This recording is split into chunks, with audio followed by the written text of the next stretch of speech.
Hi, everyone. I'm happy to be here today with Rosemarie Rossetti. Rosemarie is a renowned public speaker and consultant on how to create accessible housing and accessible workspaces that are safe and inclusive. And she has come by the way of this knowledge. She's come to this by the virtue of the pain of doing it for her own home and creating something that she has called the Universal Design Living Laboratory. And I've invited her here to talk to us about this. Welcome to my show, Rosemarie. Oh, thank you, Stephen. It's a pleasure. So let's dig right into this. Tell us about the Universal Design Living Laboratory. Well, this is the home that we live in. I'm speaking to you Wow. from our home in Columbus, Ohio. I speak to you from my wheelchair. I have a spinal cord injury. My husband and I were leading the design team. We were the general contractors and builders of this home, and we've lived here. It'll be 10 years this coming May. This is a national demonstration home and garden, and it is actually the top rated universal design home in North America.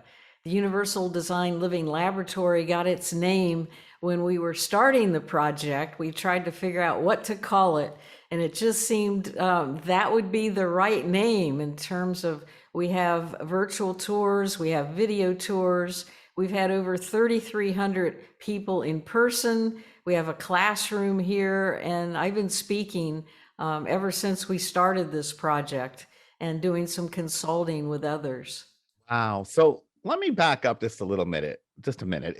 As a real estate agent, I understand a little bit about what's involved on creating accessible spaces. And that seems to me to be pretty intense enough.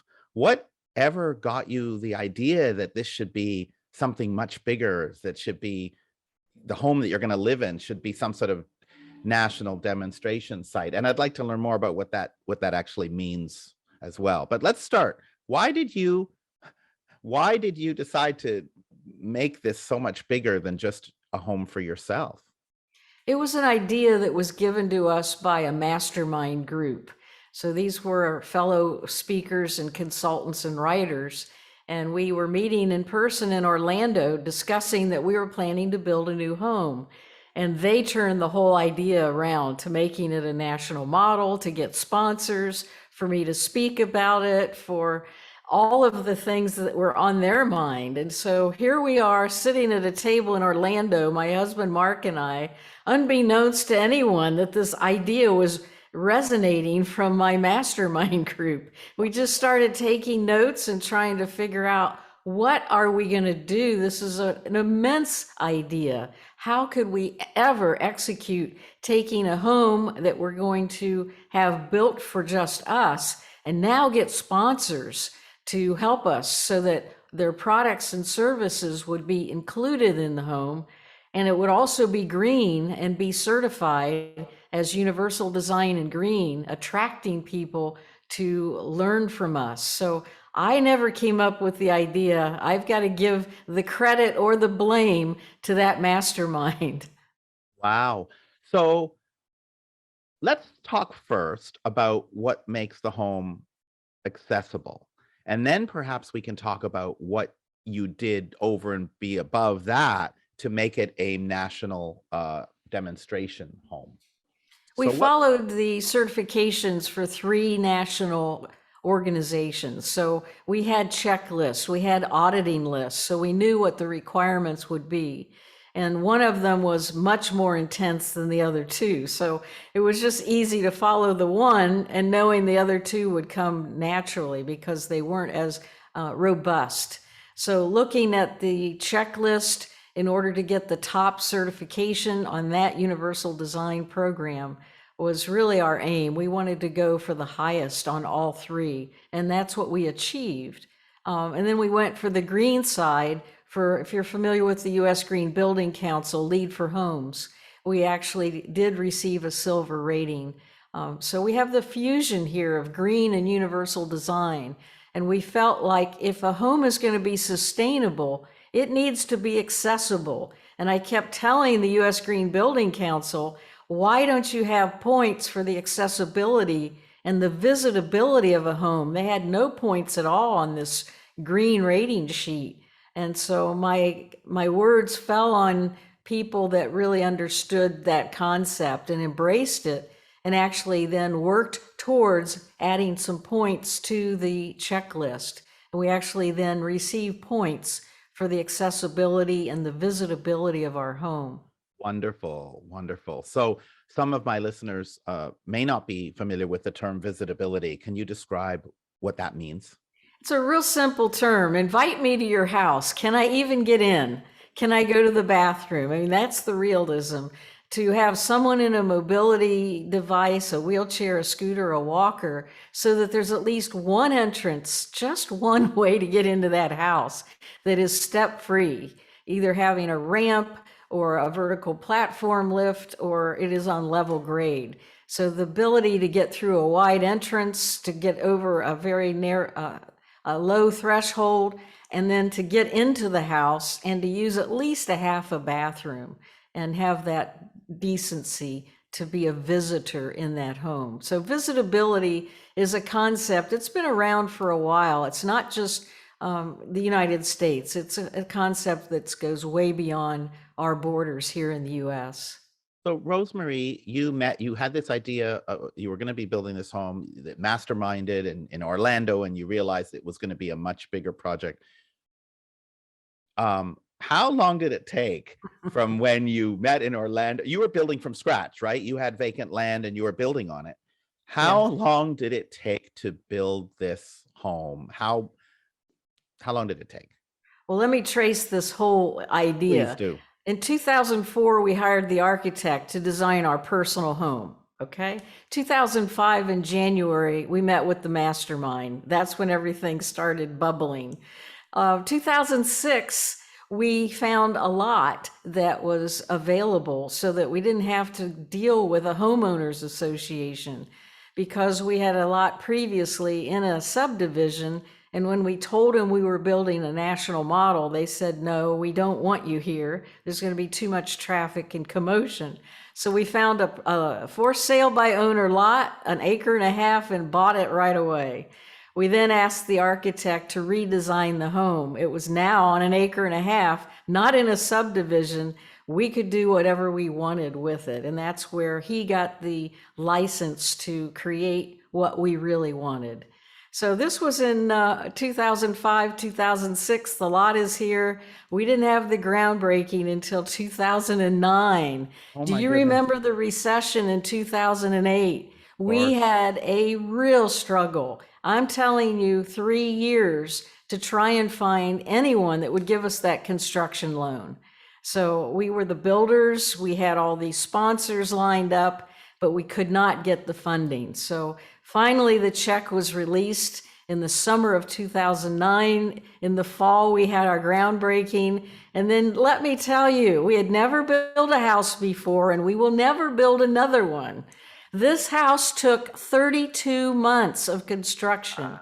So from the groundbreaking in '09 until we moved That's in May of 12. And two and then a we half, had to 2.5 finish years. the landscape and the basement another 2 years. So starting this project in 2004 and then going to 2014, a 10-year journey. But this is a home where you're going to live. So were Yes. you, I presume you had safe and good living quarters for yourself while you were going through this whole process. But did you ever feel that, by agreeing to do a national demonstration home and adding all this layers of sponsorship and other features and amenities that would not might maybe have been in its original design, that it took you longer to build your own home? Like, did you ever feel like, gee, why did I do this? I could have been in under a year, and now we're 2.5 years out. Well, there are a lot of doubts in our mind, and especially when the big digger was here and they started digging the hole for the basement. It's like, we're into this thing now. What are we going to do? And there was constant struggle trying to get the bank to release the money at the right time so we could pay people, trying to get the sponsors to get on board. Some of them would leave. We'd had to find replacements. The project was very difficult. My husband was the general contractor. He had never built a house before. He had construction background, but it never in residential. It was all in commercial. And it's a different entity to build your house and to realize that you've got sponsors to coordinate. You've got to make it green. So you've got to make sure everything that comes is going to be healthy for the environment and healthy for our lungs as the air quality. So it was a very Herculean effort. Every day was challenging as you look at coming home from the construction site and looking at my husband, and I just knew from the look on his face, it didn't go well. There was something that probably didn't go like he wanted. So, We just struggled and said, if we keep getting sponsors, and the list just kept growing, over 200 of them, and I kept saying, Mark, we cannot fail. We have all these companies backing us. They are the wind beneath our wings. We have to soar and showcase this house with their products. There's no way we can fail. They're going to support us, and they did in a big way. so in the end, was it less expensive for you to build the house because it became this national demonstration home than it would have cost you if you just done it as just a private residence? Well, our private residence was not going to be as grand as what we did finish with. So tell me a little bit about that for listeners. Can you describe what the grand development looks like? Well, it's on an acre and a half. It's on a rural property on the east side of the Columbus metropolitan area. It is a beautiful location in terms of its setting, and the landscape is phenomenal with lots of pavers and flat surfaces so that I can get around. I'm also a horticulturist, and so gardening was very important to Mark and I. The house is about 3,500 square feet, plus a lower level. And on that lower level, it's a full size. We have a classroom, we have exercise rooms, we have a full bath. So we've got lots of room for the mechanicals and storage on that lower level. So we would never have built a house this grand with the high-end appliances and the hickory hardwood flooring and the beautiful silestone countertops and the top end plumbing fixtures and the whole house gas generator and the solar panel on top and the aluminum shingles on the roof. I mean, all of these contributors kept bringing these products to us, and that made this house an amazing luxury custom home. And your dream home. It is, absolutely. So you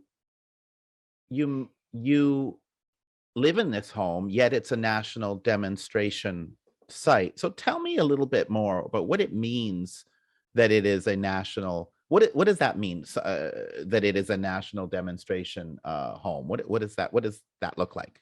Well, of course, due to the pandemic, we restricted people from touring. We have just started opening. Some small tours are on the calendar now. So they're by appointment. They're very small groups coming in.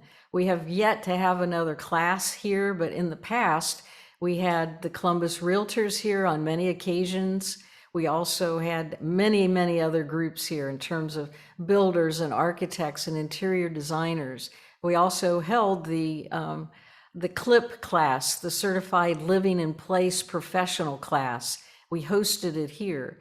We have a classroom for 22 in that lower level. And then Mark and I did some classes too. So that was a part of the National Demonstration Home of bringing people here.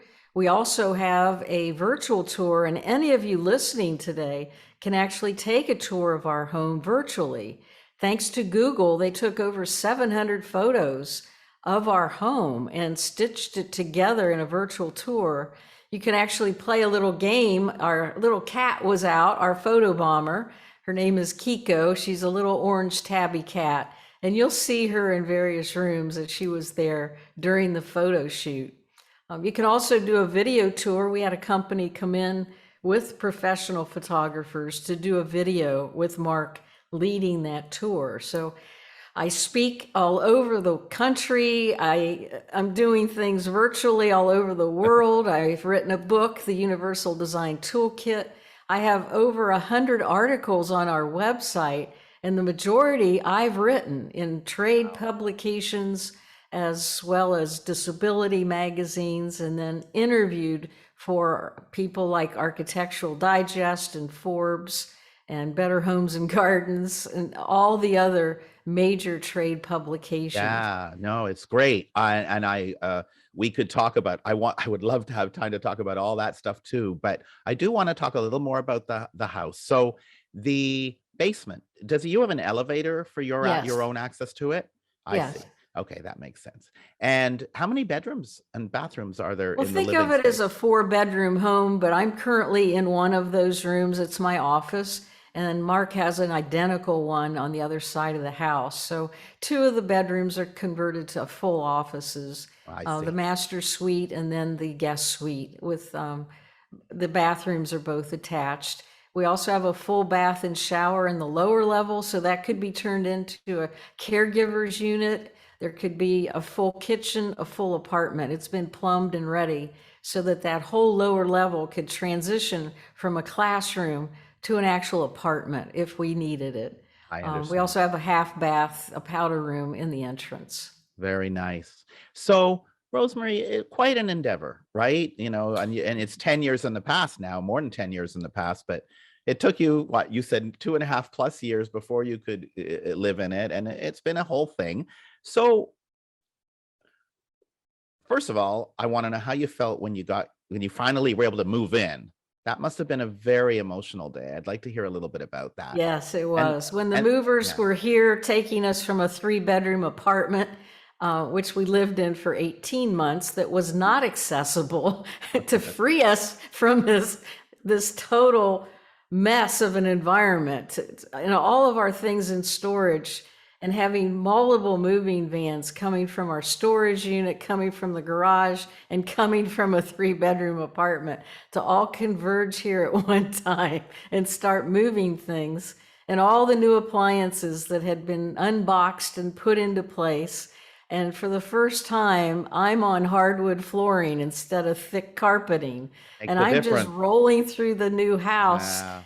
zipping around. It's like my shoulders don't hurt, my wrists don't hurt. I can navigate and turn. I can go anywhere. All of the doors were step free and all with low thresholds. So we have tile in the bathrooms and hardwood everywhere else. It was just amazing. But that first night to be in our brand new bed that a sponsor had brought us and smelling the new paint and anything else that was new that had just been unpackaged and listening to the sound of the air from the air handling system and the traffic that wasn't there outside, the silence, and having Mark laying next to me. It's like, oh my gosh, I can't sleep. I am not going to sleep. I am so excited. I can't wait to unbox. I can't wait to move in. When will I be able to get up and start working? I just kept looking at the clock and looking around the room and looking at the shadows and saying, I can't wait. We are Wow. ready to move in. Wow, that's just wonderful, Rosemary. I love it. So, 10, it's been It's been more than 10 10 years years. since we've moved in. How do you think I want to talk a little bit about learning lessons, but before we get to learning lessons for people who might be interested in remodeling homes, before we get to any of that, can you share with me how having this home as a national demonstration site has been impactful to the disability community, to the broader development community, and to you and your work? Well, it has. I have definite proof of that as we have people attracted to us, developers, for example, apartment developers or condo developers that have come to us and seeking our advice, giving us floor plans of maybe something that they have been selling or having us go to their model and say, what could we do to improve this to be more accessible? What other appliances, what other design changes, what would make it easier for some family to live here? Making life easier is really what it's all about. And so I'm just delighted that so many developers and builders, remodelers have reached out to us to consult on some of their major projects. And then you've got the people that come here on tours. Sometimes it's just one family that might be coming, and they've got an adult family member or a child family member in a wheelchair, either power or manual, and they're in a position now of saying, we're ready to do something, and our current home is not the answer. So help us as we're looking for something, or help us as we're going to be remodeling or building. And it could be just a simple thing. I had one a few weeks ago, just a closet, design a closet for this 16-year-old who is now in a wheelchair after a skiing accident. She could not get into her closet to get her clothes. And so it was a very simple little project that I was able to help that family. She's one of 11 children. So you can imagine this is going to be a financial burden to have their daughter now living in a wheelchair, trying to adapt her bedroom, her closet, and everything about their home to accommodate her. How has your life changed as a result of this? My Uh, my business, of course, is wrapped around the house. Prior to the house, I was a speaker and a trainer and a writer and a consultant, but it was a totally different idea. Prior to my injury, I was doing train the trainer and public speaking training. And then the injury was in June of 1998. And that's when I then started motivational speaking, talking about resilience and coping with change and dealing with adversity. So that was I guess, the growth and the transition that was a natural one coming out of that accident, with lessons to live by that I was now sharing through my writing and through my presentations. And then everything changed when we started this design. And I knew that the business was going to take off in another direction, and it continues. Because of COVID, there's been more changes and more changes. And it's like I never would have expected going down that path, to say, wow, my career path really took off because other people saw something that they knew I could help them with. what do you think is the biggest lesson that you learned about developing accessible housing as a result of the project? You need some experts, and we had a huge design team. We had the top kitchen and bath designer, Mary Jo Peterson, who was well known nationally as a universal design expert. We had Anna Lyon, another interior designer that did the whole project with us. We had Patrick Manley, our architect, who had done some things in accessible design. So it was important to have the interior design team, the architectural team. We also had interior designers from Kohler and KraftMaid that also joined us on the project, as well as the landscape. We had landscape horticulturists that also were familiar with accessible design. So you do need that team. You can't do it independently. So, going through this experience, and now that some time has passed, have you noticed a change in the way accessible housing and universal design are perceived in the general marketplace by developers, realtors, and other people involved in housing? Have you noticed any change over the last 10, 15 years as a result of all of your experience? Yes, it has. There's more products on the market, and there's more on television to support it. There's more commercials and programming on home design and renovation, and you're starting to see a lot more in terms of the accessibility and making it look even more appropriate as you go to hotels, and you're starting to see the step-free showers more frequently. You're starting to see better lighting, and you're starting to see better spacing. So those features can carry over when you're going to a hotel and you say, wow, this was really a wonderful experience.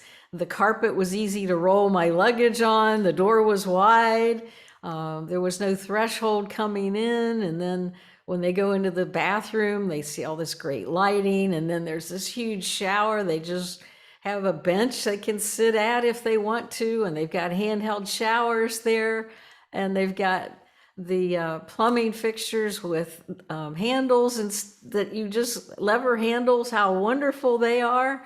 Yeah. So they're starting to see some of these features and then saying, wow, when I redo my bathroom, I'd like a shower like this. Yeah. So you're involved, as you mentioned, in so much other stuff beyond just the demonstration house. And one of the things I want to touch on in the remaining time is the Universal Design Toolkit. Can you tell my listeners about what that is? Well, I'm very biased, Stephen. I wrote it. So, That's okay. um, I've had conversations on previous episodes with people who are very interested in um, universal design structure and setting standards for it, and trying to get an architectural standard, a national architectural standard that would be observed by all builders and developers. And I've done some interesting conversations about that. So tell me more about what you've developed. well, it's a 212-page full color, 8.5 by 11 book, so it's pretty hefty. It is a labor of love. My husband and I were the ones who wrote it, did the photography, did all the publishing, and do all the marketing. So it's just an in-house publication. The chapters are designed to help both the consumer as well as the professional, be it a realtor, an architect, a builder, a designer. So it goes into a whole chapter on finding funding, and that would be of interest to the consumer. We do have the history of this house in there to get the background, but then we have all the little details and photographs and design specifications for how we did this kitchen or how we did this bathroom, so that someone who wants to replicate some of the features in our home can do that by having the specifications and the pictures. And it's really handy for a consumer that then meets with the builder and shows them this chapter and say, I would like a shower like Rosemary's. Take a look at this. Can you build that for us? Wonderful. And have you sold lots of copies of it? Yes, we have. We Yeah. continue. Every time my husband comes in on a monthly basis, we have them at Amazon as a printed copy, and we have them on our website as a PDF with 16 videos that go with it. So some people prefer the electronic and buy it off of us at universaldesigntoolkit.com, or you just go to Amazon and they'll ship you the printed one. Some people want them both. They like the printed and having the PDF always with them on their electronic devices. So just universaldesigntoolkit.com and you can get that electronically. Thank you for sharing that link. All of the links that Rosemarie is sharing are going to be on our show notes for people to look at. Rosemarie, before we end, can you tell my listeners about how people can get a hold of you and learn more about your work? Maybe they want to have you be a public speaker at one of their events. How do people get a hold of you? Well, it's really easy. Just reach out by email. It's just Rosemarie at rosemariespeaks.com. It's Rosemarie at rosemariespeaks.com. My main website is easy, rosemariespeaks.com. You can see videos, you can listen to more podcasts and read articles there. At the Universal Design Living Laboratory website, that's where all those hundreds of articles are. And that's just the initials, udll.com. Very simple. If anybody is interested, I think something to start with would be watching the TEDx. I think that would be a great place for somebody that wants to learn more about the house, as well as the lessons that I learned after my injury. I think it's part information about the design of the home and then part about taking back your life. Well, Rosemarie, I wish we could talk for another 2 hours. And I've looked at these websites, and it's hours of amazing material to read or download and listen to or read. It's just great. Thank you so much for spending a few minutes with me today. It's a privilege. Thanks for asking.